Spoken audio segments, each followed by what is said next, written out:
마음을 쓰는 그런 성도들, 이런 관계로 형성이 되어지면 이 정말 풍성한 교회, 또 하나님이 기뻐하는 교회, 건강하고 행복한 교회가 되게 될 줄로 믿습니다.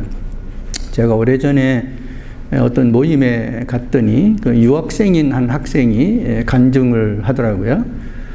저는 유학생으로 왔는데 굉장히 가난했습니다. 부모에게 도움을 받지 못해서 스스로 공부를 해야 되기 때문에 어려웠는데, 너무 어려워서 힘들 때 어느 교회를 갔는데 그 교회에서 훌륭한 장로님이 한 분 계셨다고 그래요. 닥터셨다고 그러시는데, 그 장로님과 만나서 이렇게 교제를 하는 동안에 어려운 얘기를 하게 됐고, 또 그 어려운 얘기를 듣고 나서 그 장로님이 도와줬대요. 물질적으로 아마 도와주신가 봐요. 근데 이분이 그 도움을 받으면서 열심히 공부해가지고 미국에서 승리를 했어요. 큰 회사를 만들었어요. 그리고 난 다음에 그가 간증을 한 거예요. 물론 그가 받았던 것을 갚아드렸다고 그래요, 장로님한테. 그렇지만 만약에 그 장로님이 나에게 그런 도움이 없었다면 유학생활 할 수 없었다는 거예요. 또 지금의 행복도 찾을 수가 없었다는 거예요. 그래서 교회에 찾아갔을 때 내가 어렵고 힘든 부분을 누군가가 담당해주고, 또 그것을 통해서 하나님께 영광 돌리는 하게 될 때에 놀라운 열매가 있었다 하는 그런 간증을 들으면서 그분이 그렇게 결심하더라고요. 그래서 저는 이렇게 사업에 성공했고 잘 살고 있지만은, 혹이 내 주변에 또 내 교인 가운데 어려움을 당한 분 있으면 절대 그냥 지나가지 않는다는 거예요. 어떻게든 돕는다는 거죠. 그런 일을 할 수가 있습니다.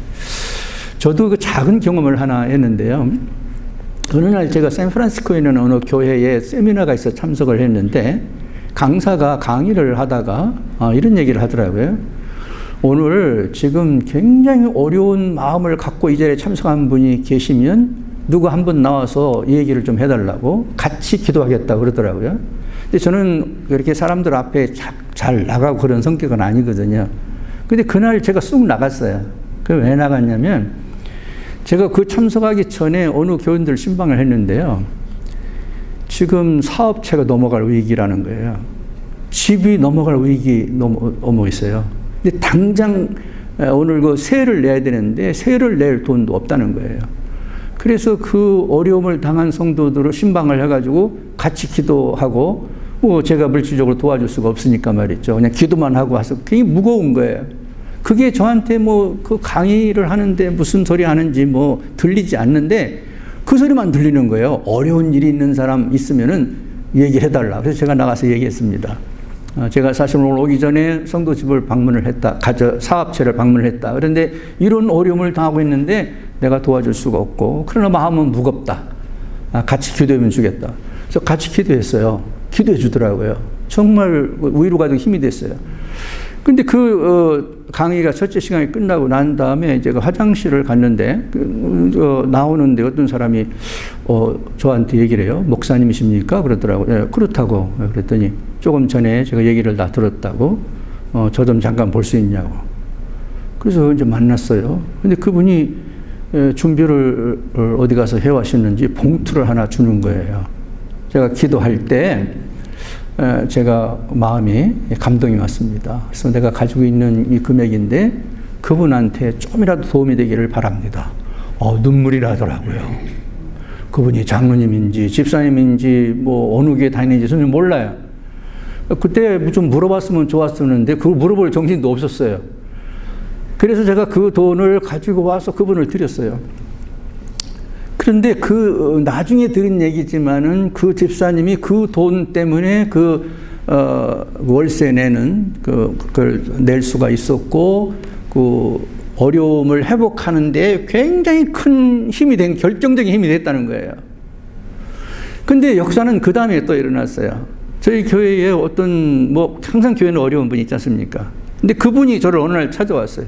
목사님, 우리 교회 안목회가 지금 굉장히 어렵다는데, 이 돈을 좀 그분에게 주세요. 그래가지고 이 샌프란시스코에서 시작된 이 돈이요, 여러 사람에게 돌아가는 거예요. 계속해서 1년 내내. 그런데 그 돈을 받을 때마다 기적이 일어나고 역사가 나타나는 거예요. 이제 하나님의 사람, 하나님의 일하는 사람들의 방법은 참 하나님만 알 수 있다 하는 것을 제가 경험을 하면서 이런 교제가 일어나는 교회, 이런 서로 사랑이 줌으로써 일어나는 교회, 물론 받음으로도 기적이 나타나지만은 줌으로써 기적이 나타나는 그런 것들을 경험한 적이 있습니다. 이런 진정한 교제가 일어나는 교회가 건강한 교회죠. 그리고 행복한 교회가 되게 될 줄로 믿습니다. 여러분 혹시 시험이 될까 봐가지고 제가 금액이 얼마인가는 나는 알지만 안 가르쳐 드리겠습니다. 마지막으로는 2장 42절에 보면 떡을 떼며 하는 말이 있습니다. 이 떡을 떼면은 여러 가지 해석을 합니다. 어떤 분들은 이 떡을 떼는 것이 성찬식을 의미한다 이렇게 말하는 분도 있고요.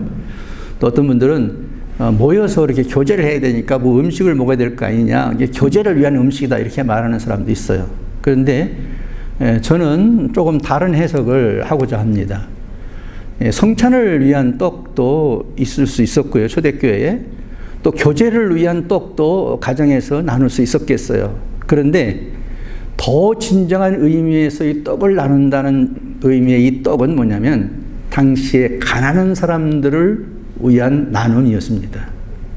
예루살렘 이 교회 근처에도 가난한 사람들이 상당히 많이 있었습니다. 그런데 교회가 모여서 힘이 있는 대로 그 가난한 사람들을 많이 도왔다는 기록들을 여기저기서 볼 수 있습니다. 나눈 거죠. 하나님께 물질의 축복을 받은 사람들이 물질을 나눈 거예요. 그래서 이 초대교회 시작될 때 모습을 보게 되면은 바나바도 그런 사람이었고요. 또 여러 사람들이 자기들이 갖고 있던 것들을 팔아서 사도들 발 앞에 바치고 사도들은 그것을 가난한 사람에게 나눠주고 이런 것들이 사도행전에도 나오는 것을 볼 수가 있습니다. 이런 일들이 일어나게 되니까요. 사도행전 2장 42절의 이야기 밑에 43절, 44절, 45절, 46절 쭉 내려가 보면은 이렇게 성경이 말하고 있어요. 이런 일들을 하는 것 때문에 온 백성에게 칭송을 받았다. 이 온 백성은 크리스찬만을 의미하는 건 아닐 거예요. 믿지 않는 사람들도 이 교회에서 이런 일들이 일어나는 걸 보면서 칭찬했다는 거예요. 교회가 저런 일을 하는 것이구나. 교회 공동체에 모이는 사람들이 모여갖고 저런 일을 하는구나. 그걸 칭송한 거죠. 근데 그것으로 끝난 게 아니라 성경은 이렇게 말해요. 그걸 통해서 구원받는 데의 숫자가 더 늘어났다 이렇게 말합니다. 구원받는 사람의 숫자가 더 늘어났다. 이게 사도행전에서 일어났던 그런 일입니다. 이제 말씀을 정리하겠습니다. 2022년이 밝았습니다. 우리가 한 번도 살아보지 않았던 시간들을 우리가 살 것입니다. 이전에 어떻게 살았느냐 하는 것도 중요하지만 이제 지나갔습니다. 새롭게 우리가 뭘 하며 살 것인가, 이 교회에서 어떻게 신앙생활 할 것인가, 이 교회 목사는 도대체 교인들을 어디로 끌고 가고 무엇을 얘기하는 것이 중점인가, 이것입니다. 건강하고 행복한 교회가 되어야 되고 건강하고 행복한 성도가 되어야 합니다. 그러기 위해서 우리가 할 일은 적어도 한 4가지가 있다는 것입니다. 말씀을 잘 가르치고 그 말씀을 잘 배우는 일이 지속되어야 합니다. 또 어떤 문제가 있든지 그 문제를 가지고 개인의 문제든 가정의 문제든 교회의 문제든 사회의 문제든 국가의 문제든 기도하기에 힘쓰는 교회가 되어야 합니다. 또 하나님과 우리 사이에, 사람과 사람 사이에 이 교제가 활발히 성경적으로 이루어져야 합니다. 할 수 있으면 내게 주신 하나님이 주신 달란트들이 있습니다. 어떤 분은 물질이 될 수도 있고 어떤 분은 지식이 될 수도 있고 어떤 분들은 섬김이 될 수가 있고 여러 가지 달란트를 갖고 있는데 그런 것들이 필요한 곳에 나누는 삶을 사는 것이 중요하다 하는 말씀을 드립니다. 이렇게 할 때에 건강한 교회가 되고 행복한 교회가 될 수 있다. 이런 신앙생활을 하모니를 잘 이루어져서 균형 있게 하게 될 때에 우리가 건강한 성도로서 성장해 갈 수가 있고 또 행복한 성도로서 신앙생활을 할 수 있는 것이다 하는 것을 말씀을 드립니다. 마지막으로 제가 처음 예루살렘 교회 시작이 성령의 역사였다 하는 것을 이미 몇 차례 강조했습니다. 그렇습니다. 우리가 하나님의 말씀을 가르치고 가르침을 받고 기도하고 교제하고 나누고 이런 일들을 우리가 적게나 크게나 다 교회들이 합니다. 근데 여기서 중요한 것이 하나가 있는데요. 그게 사람의 의지나 생각이나 자기를 나타내기 위해서 하는 것이냐, 다시 말하면 인본주의로 인간적으로 그런 일을 하는 것이냐, 아니면 이런 것들의 주체가 성령이시냐 하는 것에 굉장히 큰 차이가 있습니다. 엄청난 차이가 있습니다. 그런데 예루살렘 교회에 이런 일이 일어나는 것은 시작도 성령을 통해서 교회가 세워졌고, 성령 감동 받은 분들이 성경을 가르쳤고, 성령을 받은 사람들이 가르침을 잘 받았고, 성령 은혜 가운데 있는 사람들이 기도의 사람이 됐고, 성령 안에서 기도했고, 교제를 하는 것도 성령 안에서, 나누는 것도 성령 안에서 했다는 것입니다. 성령이 주인입니다. 성령이 리더입니다. 성령이 모델입니다. 저는 우리 교회가 1년 동안 건강하고 행복한 교회가 되기 위해서 어떤 사람의 지혜나 지식이나 꾀에 의해서 인도되는 교회가 아니라 성령에 의해서 인도함 받은 사람들이, 성령에 의해서 충만한 사람들이 행해지는 가르침과 가르침을 받는 것, 기도하는 것, 교제하는 것, 나눔의 역사가 이루어지는 교회가 될 때에 진정으로 건강하고 행복한 교회가 될 수 있다고 믿습니다. 한 해 동안 여러분 성령을 의지하시고 그분 은혜 안에서 정말 영적으로, 육적으로, 그리고 건강하고 행복한 여러분들이 되시게 되기를 주님의 이름으로 축원드립니다. 이 시간에 우리 찬송 함께 한 장 부르시겠습니다. 찬송은 사랑의 종소리입니다. 우리 가사를 생각하시면서 우리 이런 마음을 가지고 금년 신앙생활을 하자 하는 생각으로 같이 한번 부르겠습니다. 주께 두 손 모아 비나니 크신 은총 베푸사. 주께 두 손 모아 비나니 크신 은총 베푸사. 밝아오는 이의 아침을 환히 비춰주소서. 오 주, 우리 모든 허물을 보혈의 피로 씻기요. 하나님 사랑 안에서 행복을 갖게 하소서. 서로 믿음 안에서 서로 소망 가운데 서로 사랑 안에서 손잡고 가는 길. 오 주, 사랑의 종소리가, 사랑의 종소리가 이 시간 우리 모두를 감사해 하여 주소서. 하나님 아버지 감사합니다.